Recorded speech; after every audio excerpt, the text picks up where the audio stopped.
విద్యార్థులు తమ తమ సెలెక్షన్ విషయంలో ఆచితూచి అడుగేసి ఎవరికైతే ఇష్టంగా ఏ సబ్జెక్ట్ మీద అయితే గ్రిప్ ఉంటుందో ఆ సబ్జెక్ట్ను ఎంచుకోవడం ఉత్తమం.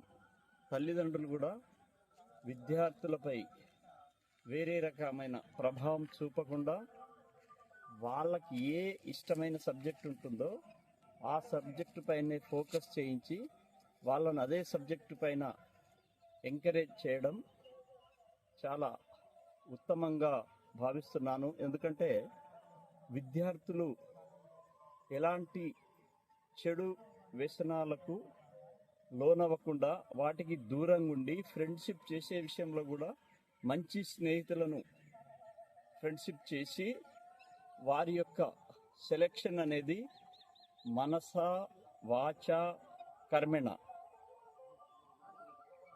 ఈ 3 విషయాలపై కనెక్ట్ అయ్యి సెలెక్ట్ చేసుకొని దానిపై ఇష్టమైనా కానీ కష్టమైన ఇష్టంగా చేస్తే అది 100% ఫలితాలు ఇచ్చే అవకాశం ఉంటుంది.